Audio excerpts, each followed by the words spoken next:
حضرت ابراہیم کو دیکھا تو سلطان ابراہیم چونک گئے. کہا میرے محل میں آنے کے لیے سپاہی پہرے دار ہوتے ہیں, وزیر کھڑے ہوتے ہیں, آپ تشریف لائے. سپاہیوں کی جیسی نظر مجذوب بزرگ پر پڑی تو وہ کپ کپانے لگے کہ سارے دروازے بند ہیں, ساری فصیلوں پر پہرے دار ہیں, ہمیں کسی کو نہیں معلوم کہ یہ آئے کہاں سے ہیں. حضرت ابراہیم مجذوب نے کہا یہ سب چھوڑو, کہاں سے آئے ہیں؟ ان سے پوچھا ہے ابراہیم تو اپنی بیوی کے ساتھ اس بات کا غم منا رہا ہے کہ تجھے کوئی بیٹا نہیں ہے, تجھے کوئی بیٹا نہیں ہے. یہ مجذوبوں کی بات تو سنیں. کہتے ہیں کیا میرے ساتھ ایک سودا کرے گا؟ محل کے اندر موجود حضرت سلطان ابراہیم ان کی بڑی تعظیم کرتے تھے. کہا بابا آپ تشریف لائیں. کرسی پر, اپنی کرسی پر بٹھایا. کہا آپ کیا سودا کرنا چاہیں گے؟ اس وقت جو سکے چلتے تھے سونے کے سکے, اس کو اشرفی کہا جاتا ہے. اشرفیاں سنے ہوں گے آپ, سونے کی اشرفیاں. کہا مجھے 1000 اشرفیاں دے دے اور ایک اشرف لے لے. اس مجذوب بزرگ نے کیا کہا؟ مجھے 1000 اشرفیاں دے دے, بدلے میں ایک اشرف لے لے. انہوں نے فوراً تھیلا پیش کر دیا. کہا کہ حضور قبول فرمانے. وہ لیے اور غائب ہو گئے, اس محل سے غائب ہو گئے. مجذوبوں کی کیفیات ایسی ہی ہوا کرتی ہیں, وہ حالت جذب میں آتے ہیں, کبھی کسی سے عام گفتگو کرتے ہیں, کبھی کسی سے معرفت کے بہت الگ انداز کی باتیں کرتے ہیں. غائب ہوئے چند دنوں کے بعد حضرت ابراہیم رحمت اللہ تعالیٰ علیہ کے گھر میں ولادت کے آثار نظر آئے. ان کی اہلیہ محترمہ حملہ ہوئی اور اس کے بعد جو بشارتوں کا سلسلہ ہوا سنیے. جب ان کے گھر میں 7 مہینے کا حمل یا 6 مہینے کا حمل تھا, یہی ابراہیم مجذوب رحمت اللہ تعالیٰ علیہ پورے سمنان میں گلی میں ڈھنڈورا پیٹتے ہوئے اعلان کرتے تھے, باخبر ہوشیار ملاحظہ ہو, باخبر ہوشیار ملاحظہ ہو. سارے لوگوں کو رات میں یہ جگاتے تھے اس طرح سے ڈھنڈورچی بن کر کے. سارے لوگ کان لگا کر کے سنتے تھے کہ بابا کس چیز کا اعلان کر رہے ہیں. جب اس طرح کے اعلانات ہوتے تو بادشاہ کی طرف سے ہوتے تھے. ابراہیم مجذوب رحمت اللہ تعالیٰ علیہ ڈھنڈورا پیٹ کر اعلان کرنے لگے, سارے اپنی اپنی مسندوں سے اتر جائیں اس لیے کہ امام کے آنے کا وقت ہو چکا ہے. سارے اپنے اپنے کرسیوں سے اتر جائیں کہ اللہ رب العزت کی طرف سے مہتاب ولایت کے آنے کا وقت ہے. 3 مہینے پہلے وہ اس طرح کا اعلان کرتے رہے. 3 مہینے کے بعد لوگوں نے دیکھا حضرت سید ابراہیم رحمت اللہ تعالیٰ علیہ کے گھر بیٹے کی ولادت ہوئی, اور خواب میں جو ان کے بزرگوں نے بشارت دی تھی اس بشارت کے اعتبار سے آپ کا نام اشرف رکھا گیا. یہی مخدوم اشرف سمنانی رضی اللہ تعالیٰ عنہ کی ولادت پاک کا میں نے تذکرہ کیا ہے. بڑی بشارتوں کے ساتھ آپ دنیا میں تشریف لائے ہیں. آپ کا نام اشرف تھا, صرف اشرف. اور اس جگہ انہوں نے آنکھیں کھولی ہیں جہاں ماں کو ہمیشہ تلاوت قرآن کرتے دیکھا, باپ کو محراب عبادت میں دیکھا. جب آپ 4 سال کے قریب کے ہوئے, آپ کو حضرت عماد الدین تبریزی رحمت اللہ تعالیٰ علیہ بڑے وقت کے عالم دین تھے, ان کی بارگاہ میں تعلیم کے لیے رکھا گیا. وہ تعلیق مقرر ہوئے بادشاہ کے صاحبزادے کی تعلیم کے لیے. 4 سال 4 مہینے 4 دن میں یہ قرآن پاک جو شروع کرتے ہیں 1 سال میں مکمل حافظ قرآن بن چکے تھے. 5.5 سال کی عمر ہو رہی تھی جب حضرت مخدوم اشرف سمنانی رضی اللہ تعالیٰ عنہ حافظ قرآن ہو چکے تھے. 7 سال کی عمر تھی اس وقت. پوری دنیا میں جو مشہور قراتیں ہیں 7 قراتوں سے قرآن پڑھا جاتا ہے جس کو قرات سبا کہتے ہیں. عام لوگ اب وہ سمجھ بھی نہیں پائیں گے کہ قرات سبا ہے کیا چیز, اس لیے کہ یہ علم اٹھتا جا رہا ہے. 7 قراتوں کے جاننے والے اب علماء بھی کم ہو گئے ہیں. یعنی قرآن 7 طریقوں پر نازل ہوا ہے. 7 قراء امام ہیں قرآن کے اور ان کے راوی ہیں پوری دنیا میں. ہم جو قرات آج پڑھ رہے ہیں ہندوستان میں یہ قرات امام عاصم کوفی رضی اللہ تعالیٰ عنہ کی ہے. ہمارے امام قرات میں کون ہے؟ امام عاصم کوفی ہیں. ان سے روایت کیا ہے ان کے شاگرد نے حضرت امام حفص رحمت اللہ تعالیٰ علیہ. جو آج ہم قرات پڑھ رہے ہیں قرآن قرآن کو الحمدللہ رب العالمین الرحمن الرحیم مالک یوم الدین، یہ جو طریقہ ہے یہ قرأت امام عاصم کوفی کا ہے۔ اس طرح 7 امام ہیں قرآن پاک کی قرأت کے، اس کو عام آدمی نہیں سمجھ سکے گا، اسے مکمل عالم دین بننا ہوگا، لغت عربی کی جانکاری پوری حاصل کرنی ہوگی، گرامر پورے سیکھنے پڑیں گے، الف کب آتا ہے، زبر کب آتا ہے، زیر کب آتا ہے، پیش کب آتا ہے، کن 2 حرفوں کو ملایا جاتا ہے، کس کو سائلنٹ کیا جاتا ہے، یہ پورے گرامر سیکھنے کے بعد یہ قرأتوں کا علم حاصل کر سکتے ہیں۔ قربان جاؤ مخدوم جہانگیر سمنانی رضی اللہ تعالیٰ عنہ کی عمر پاک 7 سال کی ہے اور 7 قرأتوں کے ساتھ آپ حافظ قرآن ہو چکے تھے، حافظ قرآن ہو چکے تھے۔ عزیزان گرامی، یہاں تو 7 سال کی عمر میں ابھی بچے کو قرآن کا پہلا پارہ پڑھنا نہیں آتا، دیکھ کر کے وہ اللہ کے ولی تھے اور اللہ تعالیٰ نے انہیں علم لدنی عطا فرمایا۔ علم لدنی کہتے ہیں جو غیب سے دیا جائے، جب گھر صاف ستھرا ہو، ماں باپ کی تربیت اچھی ہو تو فیض بھی اللہ تعالیٰ کی طرف سے جلدی اترتا ہے۔ یہ ماحول کا بھی اثر ہوتا ہے۔ سادات کا گھرانہ تھا، ظاہر سی بات ہے عقل بھی وراثت نبی میں پائی تھی، علم وراثت علی میں پائی تھی۔ حضرت مخدوم اشرف سمنانی رضی اللہ تعالیٰ عنہ 14 سال کی عمر کے ہو رہے تھے، 7 سال میں حافظ قرآن ہوئے، 14 سال کی عمر میں جتنے علوم متداولہ اس وقت تھے، معقولات، منقولات، منطق، فلسفہ، زجر، ساری چیزیں، علم مناظرہ، علم مقابلہ، علم تصوف، علم فقہ، علم تفسیر، علم اصول حدیث، علم حدیث، یہ تمام علوم متداولہ سے فارغ ہو کر آپ 14 سال کی عمر میں مفتی کامل بن چکے تھے۔ 14 سال کی عمر میں مفتی کامل بن چکے تھے۔ اب ظاہر سی بات ہے 14 سال کی عمر کا حافظ، قرأت سبا کا قاری، بہترین عالم دین، مفتی کامل، فاضل، محدث، فقیہ، مفسر، 14 سال کی عمر میں یہ سب کچھ اللہ نے انہیں غیب سے عطا فرمایا۔ لیکن اس وقت کے علماء کا کہنا یہ ہے، مخدوم اشرف سمنانی رضی اللہ تعالیٰ عنہ مدرسے سے نکلتے تھے، ظاہر سی بات ہے علماء کا ایک انداز الگ ہوتا ہے، علم جب آئے تو اس کا انداز الگ ہوتا ہے، تو مولانا کہتے ہیں نا، اب جو علم دین حاصل کیا ہے اسے کیا کہتے ہیں؟ مولانا۔ تو اس زمانے کے علماء کہتے ہیں اکثر ہم نے اشرف کو مولانا اشرف کم دیکھا، فقیر اشرف زیادہ دیکھا۔ فقیر اشرف کا مطلب کیا ہے؟ ان کے اندر طمع، حرص کچھ نہیں، بلکہ علم حاصل کرنے کے بعد اور اس کم عمری میں اتنے مقامات حاصل کرنے کے بعد بھی زہد کی طرف زیادہ توجہ تھی، ترک دنیا کی طرف زیادہ توجہ تھی۔ اللہ ان کا صدقہ ہم غریبوں کو عطا فرمائے۔ حب مال، حب جاہ، حب دنیا، یہ ایسی غلاظتیں میرے عزیزوں کے مومنین کو تباہ کر ڈالتی ہیں۔ مخدوم اشرف سمنانی رضی اللہ تعالیٰ 14 سال کی عمر میں کن کن علوم سے آپ بہرمند ہو چکے تھے؟ حافظ، قاری قرآن، وہ بھی 7 قرأتوں کے امام، عالم دین، فاضل دین، مفتی کامل، مفسر، فقیہ، محدث، یہ سب ہونے کے بعد 15ویں سال کی آپ کی عمر مبارک تھی۔ میں شروع سے چل رہا ہوں آپ کی سیرت طیبہ پر۔ 15ویں سال کی عمر تھی، آپ کے والد ماجد سید ابراہیم رحمۃ اللہ تعالی علیہ کا وصال ہوا۔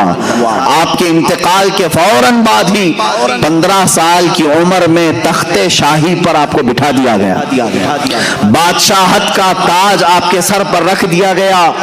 کسی نے یہ نہیں کہا کہ 15 سال کا بچہ کیا بادشاہ بنے گا، بلکہ اس وقت کے جتنے سرور تھے، بڑے بڑے کج کلاہ تھے، سبوں نے اپنے سر جھکا لیے، اس لیے کہ مخدوم اشرف سمنانی رضی اللہ تعالیٰ 15 سال کی عمر میں جب کرسی شہنشاہیت پر جلوہ بار ہوئے تو آپ کے فیصلوں کو دیکھ کر کے لوگ اش اش کر جاتے تھے، آپ کے احکامات کو دیکھ کر کے ایسا لگتا تھا جیسے کوئی 80 سال کا تجربہ کار بادشاہ اس کرسی پر بیٹھا ہوا۔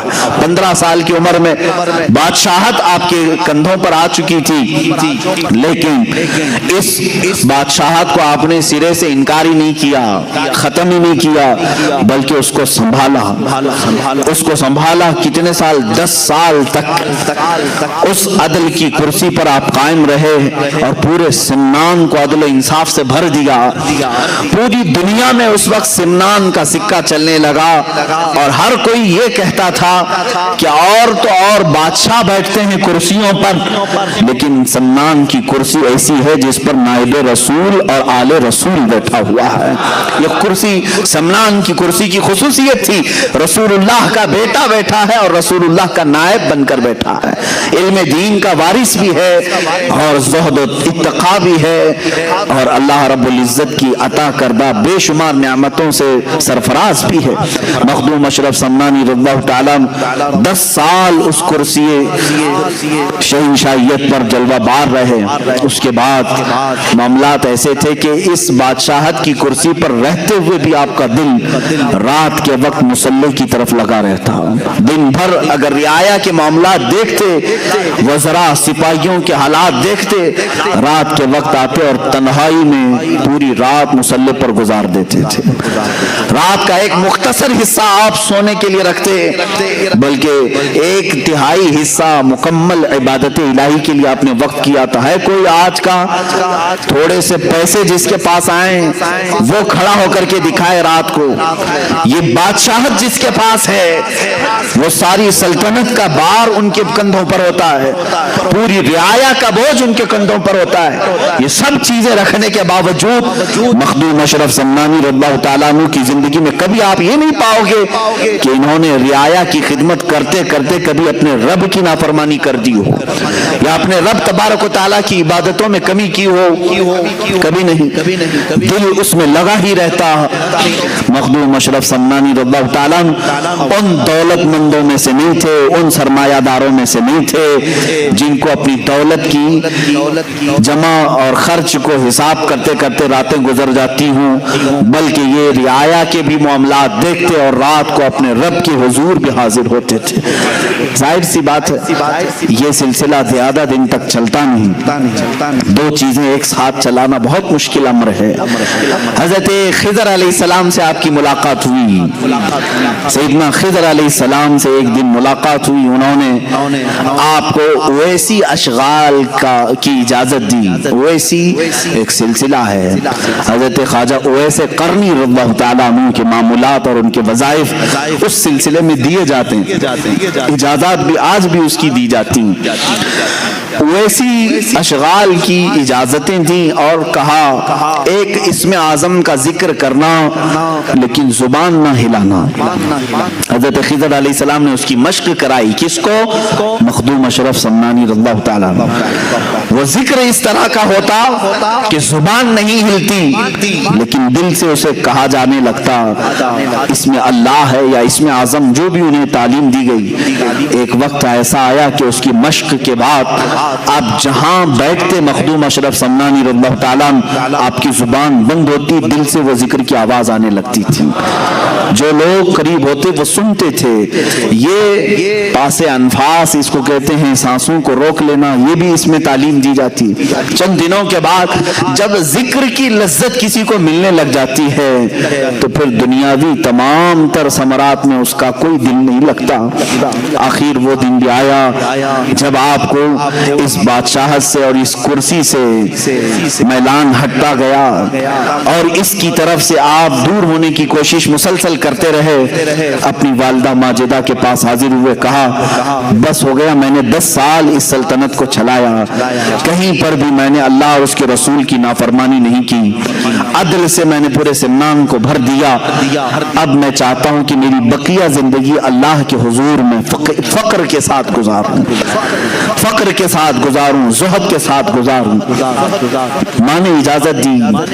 حضرت مخدوم اشرف سمنانی رضی اللہ تعالیٰ جیسی ہی ماں سے گفتگو کرتے دوسرے ہی دن رعایا کو طلب کیا، سارے سپاہیوں وزیروں کو، اور سلطنت کا یہ پورا مجمع جب جمع ہوا تو آپ نے علل اعلان اپنا تاج نکال کر اپنے چھوٹے چھوٹے بھائی حضرت سید محمد عارف رحمت اللہ تعالی علیہ کو پہنایا اور کہا میرے بعد اس تخت کے جانشین یہ ہیں. ان کے چھوٹے بھائی تھے, آپ کا نام اشرف تھا, ان کا نام عارف تھا.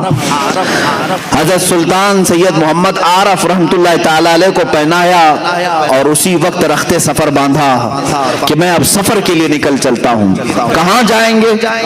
اولیاء کاملین جب سفر کے لیے اٹھتے تھے تو ان کی منزل صرف اللہ رب العزت کی رضا ہوتی, کوئی پرٹیکولر گاؤں نہیں ہوتا, وہ نکل چلتے تھے.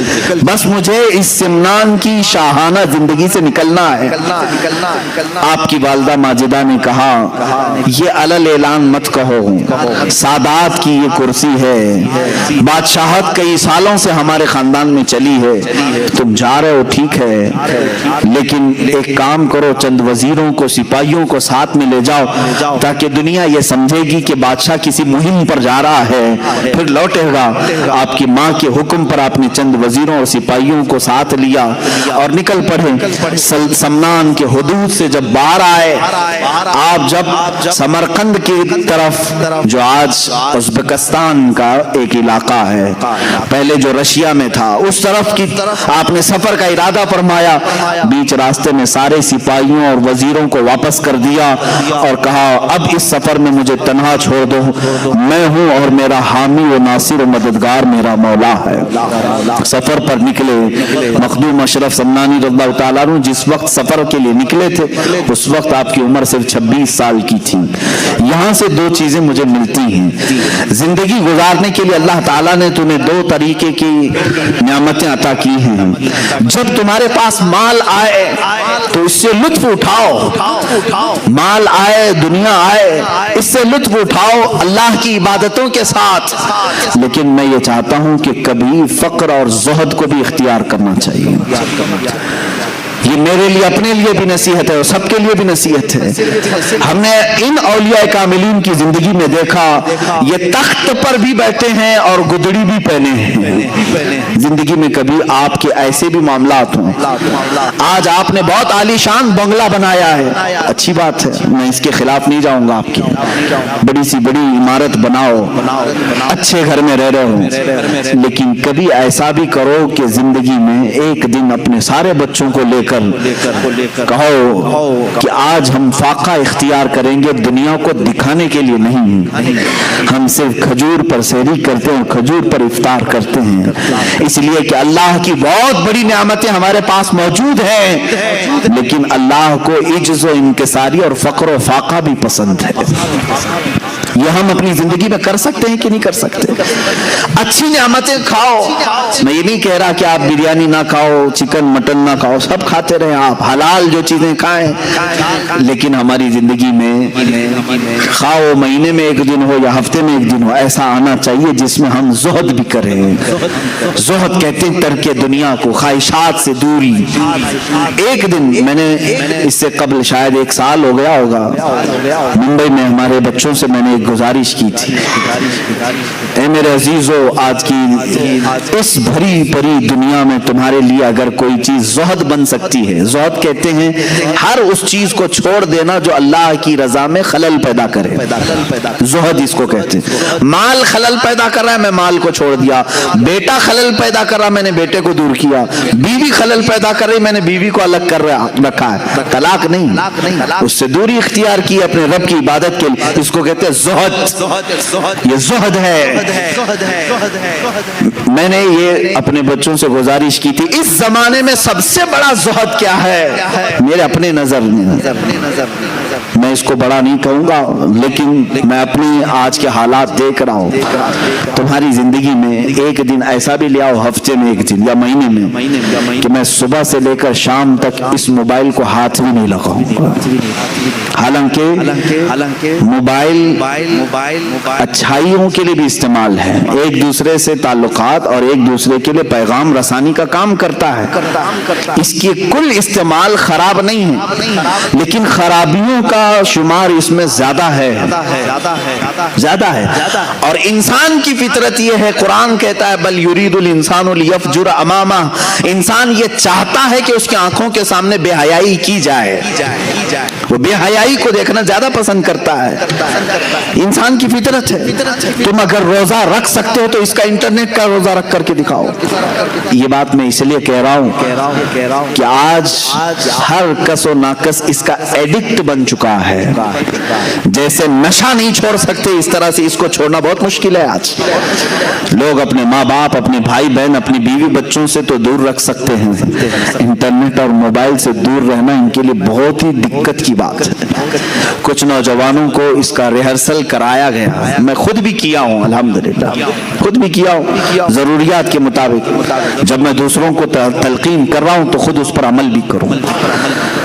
جن بچوں نے مجھے رپورٹ آ کر کے بتائی کہ صبح کے وقت ہم نے ترک کر کے رکھا, دوپہر ہونے سے پہلے ہاتھوں میں کھجلی شروع ہوئی, بے چینی شروع ہوئی, کبھی آنکھوں میں بے چینی, کبھی بدن میں بے چینی. ظاہر سی بات ہے جو نشہ کا عادی ہے نشہ نہ کرے تو اس کے جسم میں ہلچل ہوتی ہے. اسی طرح میرے عزیزوں, خواہے نہ خواہے, چاہے نہ چاہے, ہم کسی چیز کے آج غلام بنے ہوئے ہیں. اگر تم زہد کر سکتے ہو تو کر کے دکھاؤ. آج کے زمانے میں مخدوم اشرف سمنانی رضی اللہ تعالیٰ عنہ اپنی زندگی میں ایسی کسی چھوٹی چیز کو انہوں نے نہیں چھوڑا تھا. وہ اتنی بڑی کرسی تھی جس کو بادشاہت کی کرسی کہتے ہیں, جس کو حاصل کرنے کے لیے پتہ نہیں کتنے قتل و قتال ہوتے ہیں, کتنوں کی جانیں بہائی جاتی, کتنوں سے جھوٹے وعدے کیے جاتے ہیں, کتنوں کے اوپر تلواریں کھینچی جاتی. اس کرسی کو حاصل کرنے کے لیے انسان کیا نہیں کرتا ہے, سب کرنے کے بعد کرسیوں پر چھپک کر بیٹھتے ہیں, چھوڑتے نہیں. مخدوم سمنا رحمت اللہ تعالی علیہ نے نہ اس کو حاصل کرنے کے لیے کوئی محنت کی تھی, بلکہ ان کے والد گرامی سے یہ وراثت میں آئی تھی, اور چھوڑنے کے لیے انہوں نے کوئی پس و پیش بھی نہیں کیا تھا کہ شرط رکھ کر کے دیا ہو کہ اتنا مجھے دے دے تو میں یہ کرسی چھوڑ دوں گا. جیسے ایم ایل اے بکتے ہیں, اتنے پیسے دے دو تو میں تیری پارٹی میں آ جاؤں گا, ادھر کی رکنیت چھوڑ دوں گا, ممبرشپ ختم کر لوں گا. مخدوم سمنا رحمت اللہ تعالی علیہ صرف اور صرف اپنے رب کی رضا حاصل کرنے کے لیے اپنے بھائی کی تاج پوشی کی اور ہمیشہ کے لیے سمنان چھوڑ کر آئے. دوبارہ کبھی سمنان واپس نہیں گئے, کبھی واپس نہیں گئے.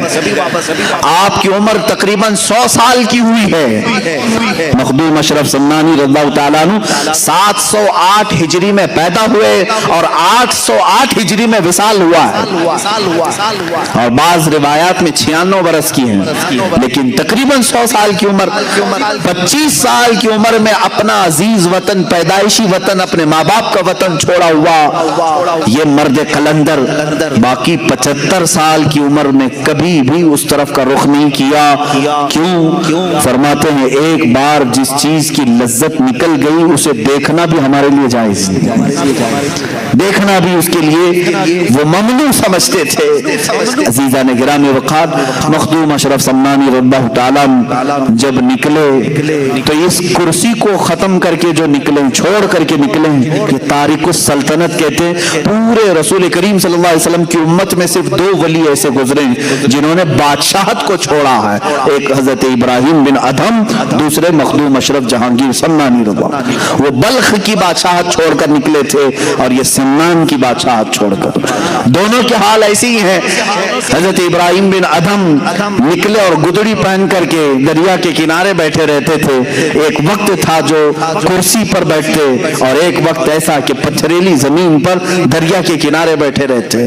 مخدوم سمنا رحمت اللہ تعالی علیہ شاہی سواری پر سوار ہونے والے, لیکن جب سمرقند کا سفر کر رہے ہیں پیروں میں چپل تک نہیں تھے.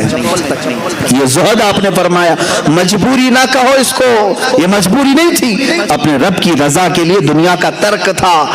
جب آپ سمرقند کے راستے سے لاہور تشریف لائے تو لاہور میں حضرت سید جلال الدین بخاری رحمت اللہ تعالیٰ نے, جن کو مخدوم جہانیاں جہاں گشت کہا جاتا ہے, اوچھ شریف میں آپ تشریف لائے. حضرت مخدوم سید جلال الدین رحمت اللہ تعالیٰ علیہ نے آپ کا پرتپاک استقبال فرمایا, اپنی خانقاہ میں 3 دن تک ٹھہرایا. اس وقت کے وہ غوث تھے حضرت سید جلال الدین بخاری, اپنی خانقاہ میں 3 دن رکھا اور اس کے بعد کیا فرمایا کہ فرزند اشرف تمہارا انتظار کسی اور بزرگ کے ہاں ہو رہا ہے، تم کسی اور کی امانت ہو۔ کون ہے وہ بزرگ؟ مخدوم علاء الدین پنڈوی رحمت اللہ تعالی علیہ، جو بنگال کی مالدہ کی سرزمین پر آج بھی آرام فرما ہیں۔ یہ اس زمانے کے قطب الاقطاب تھے، قطب الاشراف تھے۔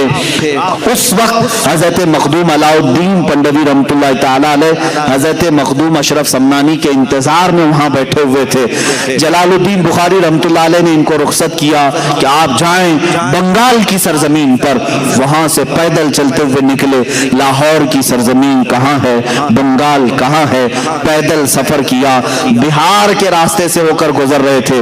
بہار میں ایک علاقہ منیر ہے، یہاں ایک بزرگ ہیں مخدوم شرف الدین یحییٰ منیری رحمت اللہ تعالیٰ علیہ۔ یہ بڑے پائے کے بزرگ ہیں۔ اعلیٰ حضرت رضی اللہ تعالیٰ عنہ نے ان کا تذکرہ فرمایا ہے۔ مخدوم شرف الدین یحییٰ منیری رحمت اللہ تعالیٰ علیہ کے نام پاک کا اثر ایسا ہے، آج بھی میرے خود اعمال میں موجود ہے کہ چیچک کسی کو ہو جائے، چیچک کی بیماری، حضرت شرف الدین یحییٰ منیری کا نام لے لو وہ چیچک ختم ہو جاتی ہے۔ ان کے نام میں تاثیر ہے۔ وہ بڑے پائے کے بزرگ ہیں۔ انہوں نے اپنی زندگی میں جو وصیت فرمائی تھی وہ وصیت کیا تھی سنیں۔ حضرت مخدوم اشرف سمنانی رحمت اللہ تعالیٰ علیہ کا گزر بہار کے اسی منیر علاقے سے ہو رہا تھا۔ وہاں دیکھا جنازہ رکھا ہوا ہے اور ہزاروں کی بھیڑ ہے، صفیں لگی ہیں، علماء ہیں، صلحاء ہیں، بڑے بڑے تاجور وہاں پر کھڑے ہیں، لیکن جنازہ پڑھانے کے لیے کسی کا انتظار ہو رہا ہے۔ اسی سفر پر مخدوم اشرف سمنانی رحمت اللہ تعالیٰ علیہ جنازے میں حاضر ہوئے۔ پوچھا کس کا ہے؟ کہا یہ مخدوم شرف الدین یحییٰ منیری کا ہے۔ کہا کہ جنازے میں بھی شریک ہوتا ہوں۔ ان سے پوچھا گیا کہ پھر پڑھایا کیوں نہیں جا رہا ہے؟ لوگوں نے کہا جو مخدوم شرف الدین یحییٰ منیری کے خلفاء تھے، مریدین تھے، علماء تھے، انہوں نے کہا ہمارے شیخ شرف الدین یحییٰ منیری رحمت اللہ تعالیٰ علیہ کی یہ وصیت تھی کہ میرا جنازہ تیار کر کے ایک کھلے میدان میں رکھنا، تم دیکھنا مغرب کی طرف سے رسول اللہ کا ایک شہزادہ آئے گا، آل رسول آئے گا، وہ کالی ایک چادر اپنے اوپر اوڑھا ہوگا اور وہ 7 قراتوں کا قاری ہوگا، حافظ ہوگا۔ اور یہ تک انہوں نے بتایا مخدوم شرف الدین یحییٰ منیری رحمت اللہ علیہ نے اپنے خلفاء سے تم میں سے کوئی بھی جنازہ پڑھانے کی جرات نہ کرنا، میرا جنازہ وہ سید الاشراف پڑھائے گا جو اپنی ایک سلطنت کو چھوڑ کر آ رہا ہوگا، بادشاہت چھوڑ کر آ رہا ہوگا۔ مخدوم اشرف سمنانی سے جب لوگوں نے کہا، آپ نے فرمایا جس اشرف کا انہوں نے تذکرہ کیا ہے وہ میں ہی ہوں۔ سارے علماء و صلحاء نے آپ کے ہاتھ پر ہاتھ رکھا اور آپ کو آگے بڑھایا۔ حضرت مخدوم شرف الدین یحییٰ منیری رحمت اللہ تعالیٰ علیہ کا جنازہ آپ نے بشارت کے اعتبار سے خود پڑھایا، پھر وہاں سے آپ نے پھر سفر فرمایا۔